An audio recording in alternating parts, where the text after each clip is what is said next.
Assalamualaikum warahmatullahi wabarakatuh. Perkenalkan, nama saya Siddiq Hakim. Di hari ini saya ingin presentasikan tentang peraturan dan regulasi di bidang teknologi informasi atau IT. Yang pertama A. Pendahuluan. Di era digital, IT telah menjadi tulang punggung berbagai sektor kehidupan seperti pendidikan, bisnis, dan pemerintahan. Namun pemanfaatan teknologi juga menimbulkan tantangan baru, termasuk ancaman terhadap privasi, keamanan data, dan keadilan akses teknologi. Untuk mengatasi tantangan tersebut, diperlukan peraturan dan regulasi yang mampu melindungi hak individu dan menjamin tata kelola teknologi secara etis. B. Tujuan regulasi IT. Yang pertama, perlindungan data dan privasi, mencegah penyalahgunaan data pribadi, menjamin hak privasi pengguna teknologi. Yang kedua, keamanan sistem IT. Mengatur pengelolaan keamanan siber untuk melindungi sistem dari ancaman peretasan, meningkatkan kepercayaan masyarakat terhadap layanan digital. Yang ketiga, tata kelola teknologi, mengatur penggunaan teknologi secara etis, dan memastikan kesetaraan akses teknologi untuk seluruh lapisan masyarakat. Yang keempat, transparansi, menjamin penggunaan teknologi yang terbuka dan dapat diaudit, dan mencegah potensi penyalahgunaan kekuasaan oleh penyelenggara sistem teknologi. Dan yang terakhir, yang kelima, dampak sosial dan ekonomi, meningkatkan kepercayaan masyarakat terhadap ekonomi digital dan memberikan perlindungan bagi konsumen dalam transaksi digital. Yang C. Regulasi IT di Indonesia. Yang pertama, Undang-Undang Informasi dan Transaksi Elektronik.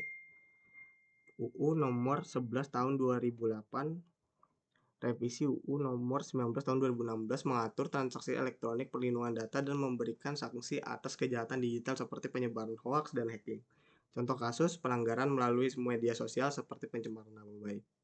Yang kedua, Peraturan Pemerintah Nomor 71 Tahun 2019 mengatur penyelenggaraan sistem dan transaksi elektronik atau PSTE, termasuk kewajiban penyimpanan data penting di Indonesia.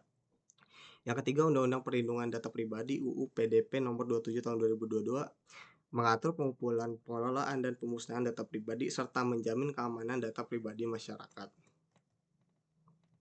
Yang keempat, keamanan siber oleh BSSN. Badan Siber dan Sandi Negara bertugas mencegah dan menangani ancaman siber melalui regulasi teknis dan strategis. Dan yang terakhir, dampak regulasi internasional. Regulasi seperti GDPR di Uni Eropa memberikan pengaruh pada perlindungan data lintas negara. Dan Indonesia mulai menyesuaikan standar regulasi data untuk meningkatkan kolaborasi internasional.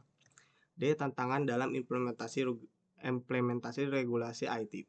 Yang pertama, kurangnya literasi digital. Masih banyak masyarakat yang belum memahami pentingnya keamanan data pribadi dan cara melindunginya.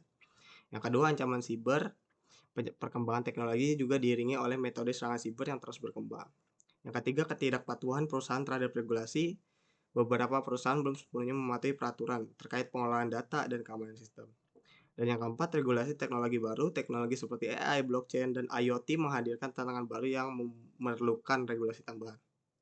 Yang pentingnya penerapan regulasi IT. Yang pertama, memastikan transaksi digital berjalan dengan aman dan terpercaya, membangun kepercayaan masyarakat terhadap layanan teknologi, dan mendukung inovasi teknologi yang bertanggung jawab. F. Studi kasus. Yang pertama, kebijakan data Tokopedia tahun 2020. Pada tahun 2020, data 91 juta pengguna Tokopedia bocor ke publik. Kasus ini mendorong penerapan UU PDP yang lebih ketat. Dan yang kedua, penyebaran hoaks di media sosial. Contoh kasus penyebaran berita palsu selama pandemi COVID-19 yang ditindak menggunakan UU ITE. Dan yang terakhir, kesimpulan, regulasi di bidang teknologi informasi sangat penting untuk memastikan teknologi digunakan secara aman, etis, dan bertanggung jawab di Indonesia. Regulasi seperti UU ITE, UU PDP, dan aturan dari BSSN menjadi pilar penting dalam melindungi masyarakat dan memastikan tata kelola yang baik. Namun, untuk mencapai penerapan yang optimal, tantangan seperti literasi digital dan ancaman siber harus terus diatasi. Sekian presentasi dari saya. Bila ada kekurangan, mohon maaf. Wassalamualaikum warahmatullahi wabarakatuh.